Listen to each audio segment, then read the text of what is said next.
Bonjour à tous, j'espère que vous allez bien. Moi ça va. On se retrouve aujourd'hui dans la vidéo conseil mariage que je vous ai promis il y a quelques temps. Donc bon, je l'avais écrite etc. Mais dans le déménagement, clairement je l'ai plus retrouvée. Donc je vous les ai réécrits. Je sais pas si j'ai réussi à tout retranscrire, mais en tout cas si j'en ai qui reviennent, je les mettrai en barre d'infos. Pour surtout tout ce qui va être avant le jour J et le jour J. Donc ça c'est super essentiel. Je me suis inspirée des conseils qui m'ont aidé, des choses auxquelles j'ai pensé peut-être trop tard, des conseils qu'on m'a moi-même apporté et qui m'ont vraiment aidé. Dedans, il y a des choses aussi que j'ai pas faites par manque de temps mais franchement qui sont super. Des conseils qu'on m'a donné notamment un que je vous dirai tout à l'heure, qui est super, je trouve, qui est trop bien et que j'ai pas pu faire, mais vraiment je vous le donne aussi parce que c'est quelque chose qui peut éviter pas mal d'erreurs dans un mariage. Donc sans plus tarder, parce que j'ai peur que la vidéo soit trop longue, on va commencer avec les conseils. Je vous ai tout listé. J'espère que ça va vous plaire. Alors, on commence direct avec le conseil duquel je vous ai parlé. Donc, c'était créer un groupe WhatsApp avec tous vos prestataires. Alors ça, c'est ma photographe qui me l'avait donné comme conseil et je trouve qu'il est juste génial. C'est qu'en fait, ce jour-là, tous les prestataires vont devoir se coordonner. Si ils ne savent pas avec qui ils vont travailler, s'ils découvrent le jour J avec qui ils travaillent, parce que ils se connaissent tous plus ou moins. Au moins de vue, peut-être ils ont l'habitude de travailler ensemble, peut-être pas, enfin bref. Mais en général, ils se connaissent quand même un petit peu et c'est vrai que c'est pas mal de dire avant. Voilà, je travaille avec tel et tel et tel prestataire, vous n'allez pas le dire à chaque prestat.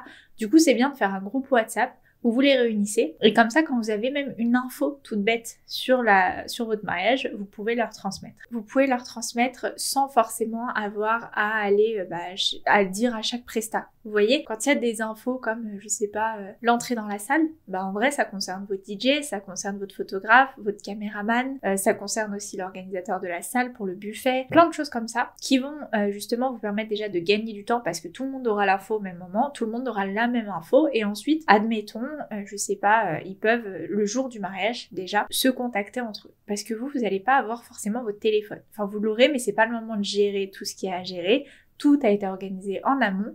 Donc, ce jour-là, ils peuvent prendre contact ensemble. Par exemple, ils vont se contacter entre le photographe et la salle.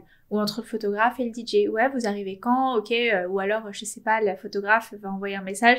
Le shooting prend un peu plus de temps, on aura un peu de retard, enfin voilà. Et vous, c'est une charge mentale que vous aurez en moins parce que vos prestataires vont gérer un petit peu à votre place. Donc ça, franchement, comme conseil, je le trouve super. Et il rejoint le deuxième conseil qui est à J-7 de votre mariage, faites une feuille de route. C'est-à-dire que vous allez refaire un message où vous allez reprendre toutes les étapes de votre mariage et vous allez leur envoyer justement sur ce groupe. C'est-à-dire que vous allez faire, par exemple, je sais pas, départ de la maison, telle adresse, telle heure, photographe sur place, ou maquilleuse sur place à telle heure, etc. Vous mettez toutes les infos qui concernent les prestataires. Donc après, c'est à eux de piocher ce qui les intéresse. Par exemple, le DJ, il s'en fiche que ta maquilleuse arrive à 13h, tu vois. Mais au moins, il a toutes les infos et ta maquilleuse, elle a l'info, tu vois.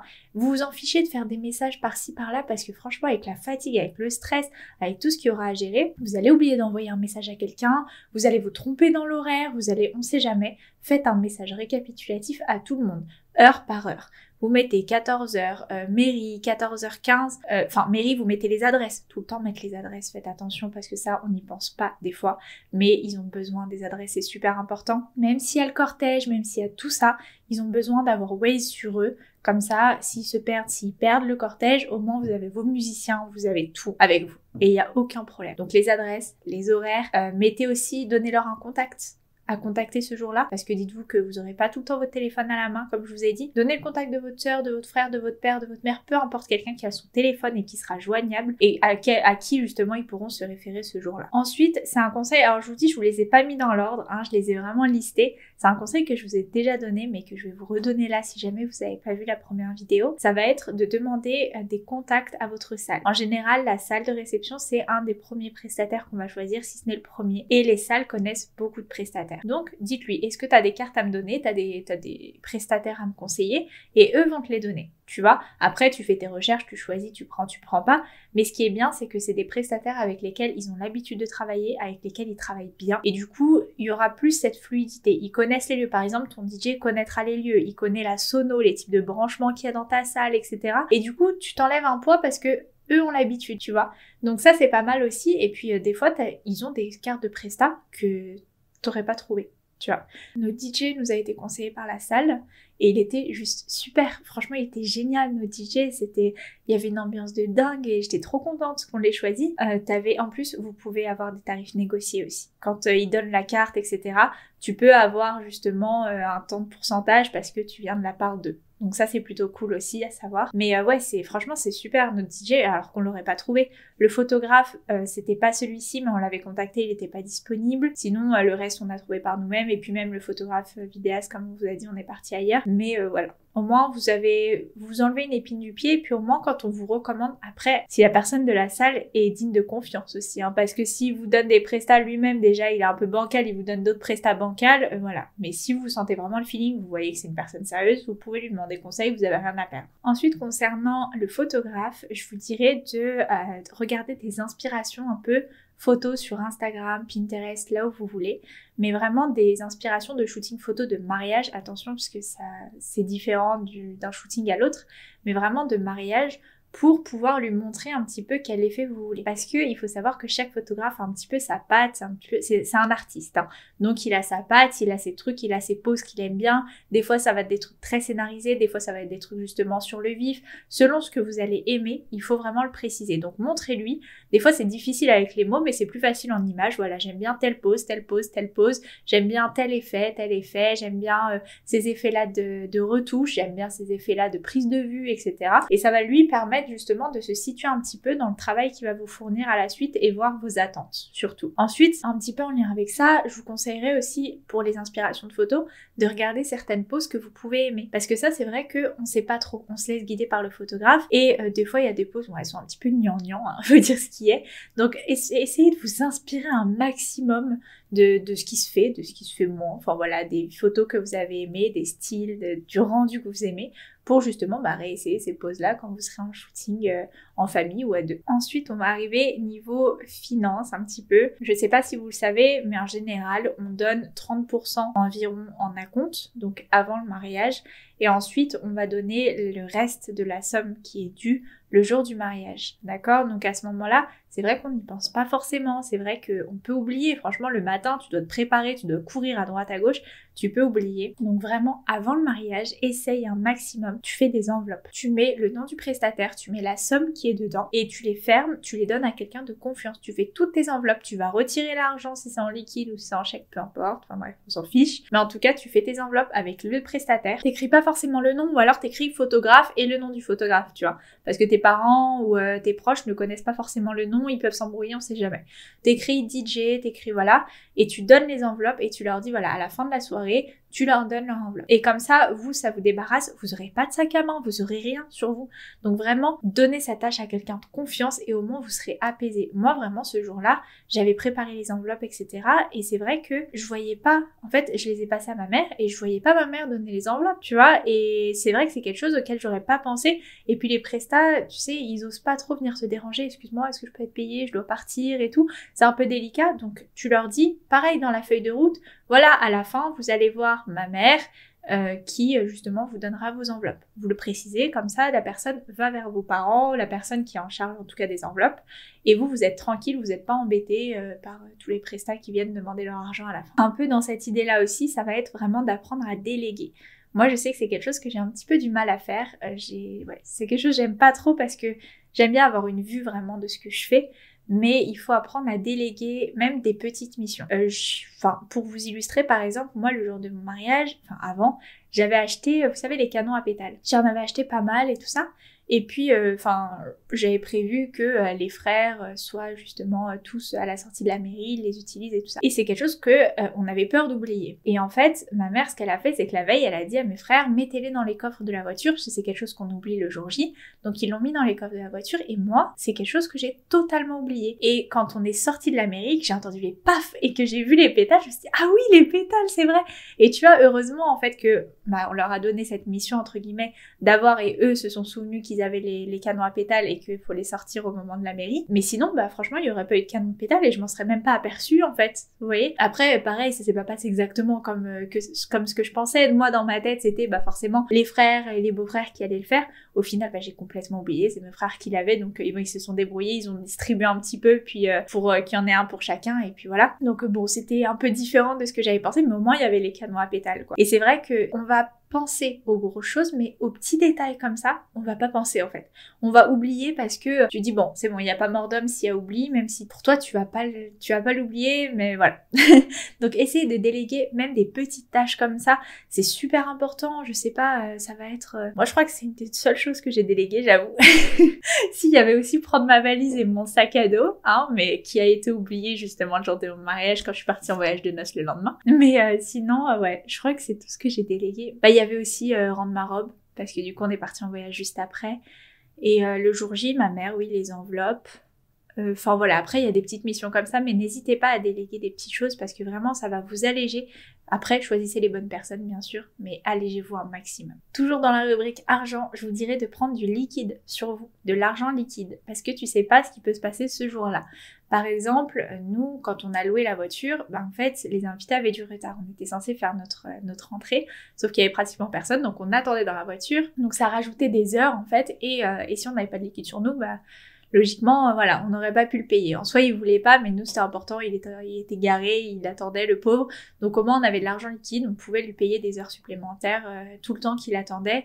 Ça peut être aussi pour des choses un peu plus futiles. Par exemple, je me souviens pour le mariage de mon frère, il faisait une chaleur caniculaire au moment des photos, mais vraiment c'était impressionnant. Et du coup, notre frère est parti acheter des bouteilles d'eau, etc., des jus pour les invités, parce que forcément quand t'attends sous le soleil, puis on n'avait rien pour se couvrir du soleil, on transpirait, enfin bref, on avait super chaud.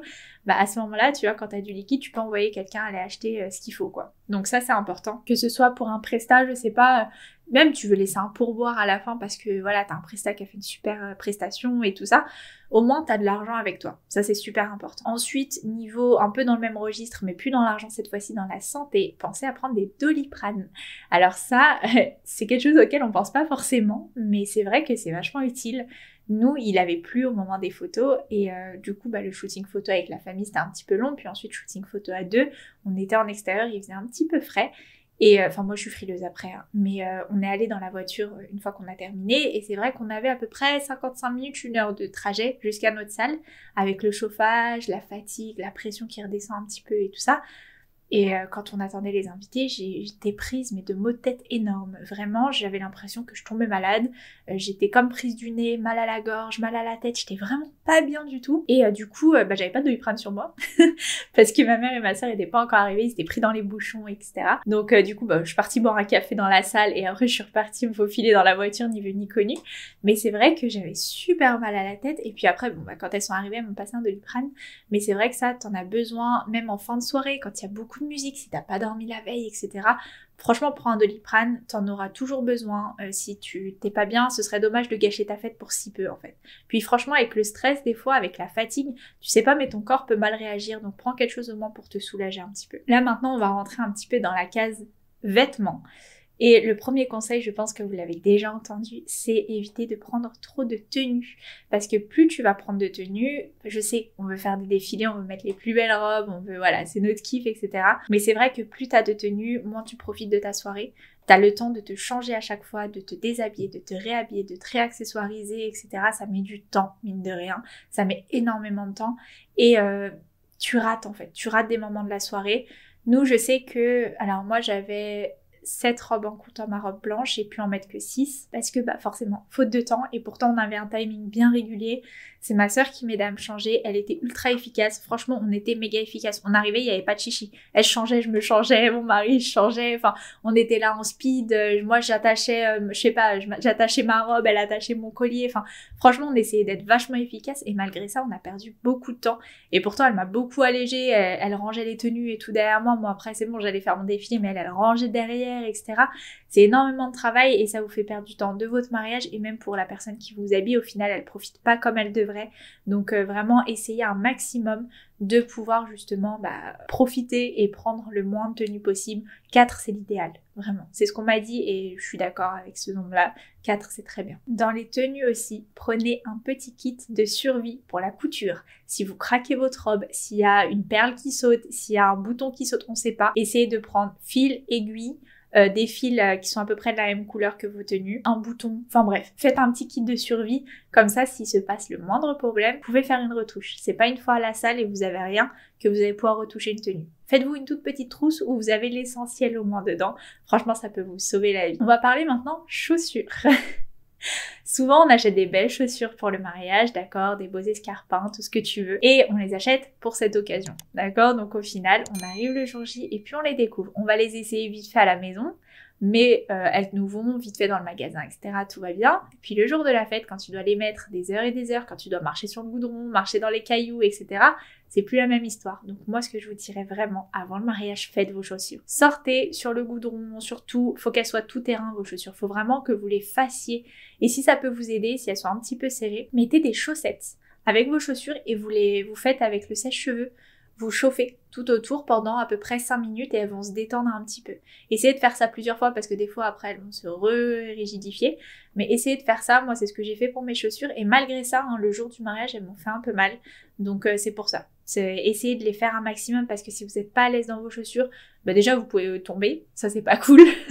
Des ampoules, franchement c'est le truc qui peut te gâcher ta fête, enfin c'est horrible. Et puis même, enfin faut que tu sois à l'aise quoi, à un moment donné c'est ton jour, c'est pas le moment de souffrir quoi, c'est pas le jour pour souffrir. Maintenant on va parler de tout ce qui est valise de la mariée, donc la valise dans laquelle va y avoir toutes tes tenues que tu vas ramener à la salle. Ok, on parle pas du trousseau ou quoi que ce soit. Donc cette valise, va falloir la préparer minutieusement. Et là, écoute bien mes conseils parce que ça va vraiment te servir. Déjà de 1, je te dirais de préparer tes tenues dans l'ordre. Donc quand tu as beaucoup de tenues à mettre justement, essaye déjà de prendre des housses pour tes tenues. D'accord, ça va beaucoup t'aider dans l'organisation, je vais t'expliquer juste après. Mais déjà, prépare-les dans l'ordre. Déjà dans ta tête, il faut que tu saches quelle robe tu vas mettre à quel moment, hein. Dans quel ordre tu vas le mettre, etc. Ça, je l'ai pas précisé, mais c'est super important. Fais-toi en planning parce que franchement, ça passe super vite et pas le temps à l'improvisation à ce moment-là. Donc tu vas les mettre. Dis-toi, la dernière robe, tu dois la mettre en premier dans ta valise. Comme ça, quand tu ouvres ta valise, tu prends la première housse, c'est ta première tenue. La deuxième, c'est ta deuxième tenue, etc. Il faut vraiment qu'elle soit dans l'ordre. Si tu perds du temps à devoir les ouvrir, regarder, ah ouais, c'était quel ordre déjà, etc. D'ailleurs, note-le aussi dans ton débrief parce que le DJ va coordonner ses musiques avec l'origine de ta robe. Donc ça aussi, mets-le dans ton débrief du groupe WhatsApp que je t'ai dit au début. Mais sinon, mets-les dans l'ordre, comme ça, quand tu les mets sur le portant, tu sais, tu prends celle-là, hop, tu la reposes, tu prends, tu remets dans la valise, peu importe, où tu veux, mais en tout cas, t'es organisé à ce niveau-là. Ensuite, si tu peux, dans cette housse, tu vas mettre ta robe, la ceinture, s'il y a une ceinture qui va avec, tu vas mettre les accessoires, donc essaie de prendre un petit pochon, tu sais, si tu peux mettre un petit pochon, dans quoi tu vas mettre les bijoux qui vont avec. Tu vas mettre, si tu peux, les chaussures. Attention, s'il y a du brillant, des paillettes, etc., que ça s'abîme pas. Si tu peux pas, tu les mets à côté sans problème. Et c'est pas, évite de pas abîmer tes robes, surtout. Évite de les abîmer, surtout. C'est plus français. Mais oui, évite d'abîmer tes robes, mais mets un maximum de choses que tu peux mettre dans la housse. Si tu peux mettre la couronne avec, mets-les. Fais attention qu'il n'y ait pas de casse. Si tu peux pas, tu peux pas. Franchement, moi je sais que j'avais un petit coffret dans quoi il y avait mes accessoires, surtout qu'il y avait des bijoux que je mettais pour plusieurs tenues. Donc forcément, tu peux pas forcément les mettre dans les housses directement. Donc je les avais mis à part. Mais toi, si tu as accessoires, etc., qui sont dédiés à chaque tenue, essaie de le faire, ça t'aidera toujours. Tu sais, tu prends un petit pochon et tu l'accroches au cintre en fait. Tu vois, comme tu accroches une ceinture, enfin bref.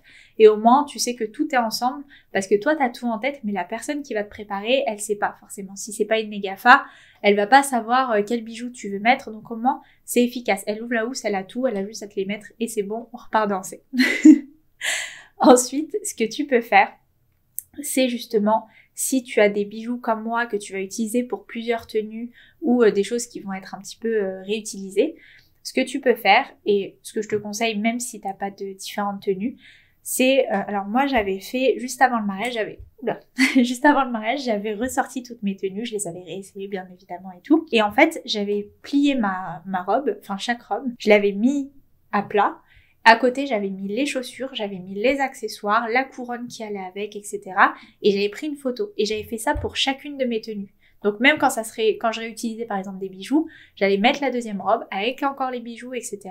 J'avais enregistré, j'avais envoyé à ma sœur. Parce que ma sœur, c'est celle qui m'a habillée le jour de mon mariage. Pourquoi j'ai fait ça? Parce que justement, encore une fois, elle ne sait pas forcément ce que tu as prévu de mettre avec quoi. Tu vas lui dire sur le moment avant le mariage, mais elle va oublier, tu vois. Alors que là, elle a les photos dans son téléphone, elle sait quoi va avec quoi. Et franchement, hein, moi qui savais quoi aller avec quoi, je vous assure que le jour J, t'es tellement dans le speed que tu oublies. Et je sais que, je crois à un moment donné, à un moment donné, j'avais prévu avec une tenue de mettre la parure que ma belle famille m'a offert. Et j'ai complètement oublié en fait. J'avais des bijoux déjà dorés, pour moi c'était ceux-là que j'allais mettre. Et du coup, j'ai oublié et je l'ai pas mis. Donc après, j'ai dû me rattraper avec une autre tenue où j'ai mis ma parure à ce moment-là. Mais c'est vrai que comme je vous dis, franchement, quand vous êtes dans le rush, vous oubliez. Donc essayez de prendre en photo, ça aide. Et enfin, essayez de ne pas prévoir trop de changements de tenue, comme je vous ai dit, mais de coiffure et de maquillage aussi. Parce que franchement, déjà rien que changer de tenue, c'est énorme, ça prend beaucoup de temps. Dites-vous que c'est pas les souvenirs dans la chambre que vous allez avoir, surtout si vous faites avec une négafa, enfin voilà, c'est pas quelqu'un de proche ou quoi que ce soit. Encore quand c'est de la famille, bon, vous avez des petits souvenirs quand vous êtes en train de vous changer, quand vous galérez, etc. Mais quand c'est avec une personne extérieure, c'est important d'avoir des souvenirs avec vos familles, avec vos invités, avec, enfin voilà, toutes les personnes qui sont présentes avec votre mari, plutôt que d'avoir des souvenirs dans la pièce de la mariée. Donc essayez vraiment d'être un maximum efficace. Vous pouvez être belle avec la même coiffure dans toute la soirée, dans toute la journée, le même maquillage, une petite retouche make-up et c'est bon. D'ailleurs, prenez une petite trousse avec votre rouge à lèvres parce que quand vous allez manger, vous en aurez plus. Et peut-être un peu de maquillage si vous voulez faire une petite retouche, mais normalement ça tient. Donc en tout cas là c'est les conseils justement pour avant le jour J et là j'ai quelques petits conseils pour le jour J aussi parce que je vous ai pas oublié. Mon premier conseil pour le jour J que je vous dirais c'est encore les chaussures parce que c'est un grand problème. Je vous conseillerais vraiment, si vous avez une robe blanche, elle est longue, mettez des chaussures plates. Mettez des chaussures dans lesquelles vous allez être à l'aise. Et ça pour toute la soirée, dès que vous avez une robe un peu princesse, etc., où on va pas voir vos pieds, mettez des chaussures plates. Franchement, vous allez être trop contente. Déjà, tout le début de votre journée, vous n'allez pas avoir mal aux pieds. Pour toute la soirée, vous allez danser. Si vous avez prévu après de mettre des robes, enfin des chaussures à talons, etc., au moins vous allez les ménager le temps que les talons arrivent. Et ça, c'est pas négligeable. Et en plus de ça, pendant le parc, souvent les talons s'enfoncent dans l'herbe. Et ça, c'est un calvaire. Surtout que tu as déjà une robe à gérer, etc. C'est pas le moment de tomber. Donc, essaie d'être à plat un maximum. Après, je sais que si t'es un petit peu petite ou s'il y a une grosse différence de taille avec ton mari, etc., tu vas être un peu plus grande. Mets des talons. Ok, d'accord? Mets des talons dans lesquels t'es super à l'aise. Franchement, personne va voir tes pieds. Et puis à un moment donné, tu t'en fous, c'est toi la mariée, tu fais ce que tu veux, ok? Mais mets des chaussures dans quoi tu seras à l'aise plus que des magnifiques chaussures qu'on verra pas au final. Donc franchement, mise sur des bonnes chaussures. Et puis dis-toi, prends une paire quand même de sandales vite fait pour le parc. Parce que comme je t'ai dit, ça s'enfonce dans l'herbe, c'est un calvaire. Franchement, moi je me souviens de ma belle-sœur, elle a fini pieds nus au parc parce que ses chaussures c'était trop chiant en fait. À la limite, mets-toi sur la pointe des pieds au moment des photos ou quoi, mais franchement mets-toi à l'aise et essaie des chaussures plates au moins. Même si tu te sens pas de les utiliser, tu les utilises pas, mais au moins tu les as au cas où. Ensuite, un petit peu dans la même idée, mets des pansements. Si tu penses que tes chaussures peuvent te faire mal, mets des pansements. Parce que si t'as mal aux pieds dès le début de journée, le reste tu vas souffrir. Franchement, fais grave attention, mets des pansements en prévention. Personne ne verra tes pieds encore une fois, tu t'en fiches. C'est ton confort avant tout ce jour-là. Tant qu'à parler pieds, on va finir sur le dernier point chaussures. Après, je change de sujet, promis. Mais ça va être justement de miser sur des chaussures ouvertes pour la fin de soirée. T'as des chaussures magnifiques qui sont ouvertes. Et franchement, moi, c'est ce que j'ai fait. C'est des chaussures qui étaient prévues je crois pour une tenue, je les ai mises franchement pratiquement toute la soirée parce que j'étais trop bien dedans. C'est des chaussures avec des petites lanières, elles sont dorées, elles sont magnifiques, franchement elles sont super classe, enfin moi je les ai adorées et franchement mais elles m'ont sauvé la vie parce que les escarpins fermés, une fois que tu danses, quand t'as piétiné, moi j'ai les pieds qui gonflent vite en fin de journée, et je peux te dire que dans mes chaussures, je ne bougeais plus en fait. J'avais l'impression que j'allais tomber. Et du coup, les chaussures ouvertes, c'était la vie. J'étais super à l'aise dedans. Je bougeais, je dansais, je m'arrêtais pas et tout ça. Je sentais pas la fatigue. Parce que mes pieds pouvaient respirer, parce qu'ils avaient l'espace quand même. Et ils étaient pas étriqués dans des chaussures fermées. Donc franchement, si vous pouvez, mettez des chaussures ouvertes. Ou au moins, prenez-en de secours, on sait jamais. Si vos pieds gonflent, vous savez pas. Prenez-les et vous serez trop bien. Franchement, c'est le conseil, je crois, que je donnerais à toutes les mariées parce que j'ai tellement savouré cette paire de chaussures-là que je l'ai rentabilisée. Avant-dernier conseil, c'est au moment du shooting photo. Je vous conseillerais vraiment de prendre un moment où, justement, au moment du shooting, tous les deux, d'être vraiment tous les deux avec votre photographe et votre vidéaste. C'est un moment super important. Ce jour-là, c'est votre jour à tous les deux et vraiment, en fait, vous allez être entourés. Toute la journée, il y aura du monde, il y aura des choses à gérer, du stress, etc. Et en fait, le moment du shooting, c'est le moment où t'as pas de stress parce qu'il y a personne autour de toi. Vous êtes tous les deux avec le photographe ou la photographe et en fait, vous êtes dans votre bulle. C'est le moment où vous allez vous retrouver. Ce moment-là et dans la voiture, c'est vraiment les seuls moments que vous passerez vraiment à deux et il faut pas oublier que que c'est votre journée, qu'il faut profiter l'un de l'autre vraiment au maximum. Donc c'est un moment où vous allez vous retrouver, vous allez pouvoir discuter, parler, rigoler, vous lâcher. Et ça, c'est juste un moment, franchement, moi c'est un des moments que j'ai préféré à mon mariage parce que il n'y avait pas de pression. Et puis on était là, on rigolait, on parlait, on décompresse, etc. T'es pas sollicité à droite à gauche. C'est un moment mais tellement important. Je vous assure, évitez qu'il y ait trop de monde qui reste avec vous. Si vous pouvez rester tous les deux, faites-le. Vraiment, je vous le conseille. Et enfin, dernier conseil et pas des moindres. Vraiment, je pense que c'est le plus gros conseil que je peux vous donner. Le jour du mariage, il faut se dire qu'il y aura des imprévus. Ok, il y en aura et c'est ok, c'est normal. Dans tous les événements, il y en a. Il faut juste ne pas les prendre à cœur. Il faut se dire que franchement, je suis bien placée. Je travaille dans l'événementiel. Des événements, j'en ai organisé autres que les mariages. Il y a toujours un petit couac. Toujours. Et ça, il faut l'accepter. Il faut se dire que c'est ok.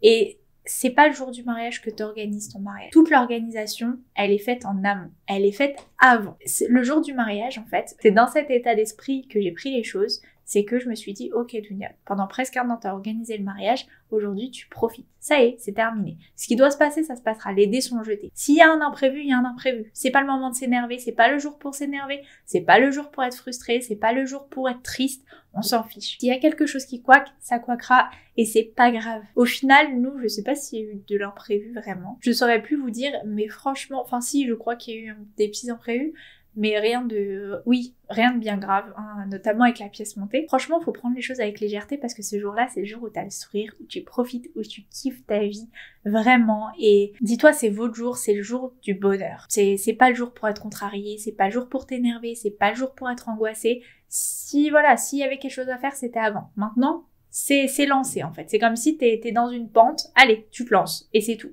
Et il y aura toujours des imprévus. Dans tous les mariages, il y a des imprévus. T'as peut-être pas l'impression parce que dis-toi qu'il y a que toi qui connais ton organisation en fait. Il y a que toi qui sais exactement comment ça doit se passer. Tes invités, si ça se trouve, ils remarqueront rien du tout. Tu vois, si ça se trouve, je sais pas, t'as prévu que y ait, je sais pas, une troupe d'éléphants qui viennent à ton mariage. S'ils t'ont planté, tes invités n'en savent rien. En fait, parce qu'ils ne savaient pas à la base qu'il y avait des éléphants qui étaient censés arriver, tu vois. Si le traiteur, il est pas si top que ça, c'est pas grave, il n'y a pas mort d'homme. Franchement, ce jour-là, pense à ton mari et toi. Si vous appréciez la soirée, si vous êtes content, c'est l'essentiel. En vrai, c'est l'essentiel. Et puis, il faut prendre les choses avec légèreté, pas de stress. Et il faut vraiment garder des bons souvenirs de ton mariage, c'est le plus important. J'espère en tout cas t'avoir aidé avec tous ces conseils. Comme je t'ai dit, si j'en ai d'autres qui me reviennent, je te les mettrai en barre d'infos. N'hésite pas à t'abonner, à liker si t'as aimé, à disliker si t'as pas aimé, hein, pourquoi pas, t'as le droit, c'est pas la dictature ici. Et puis moi je te fais des gros bisous, je te dis à la prochaine pour une prochaine vidéo. Ciao!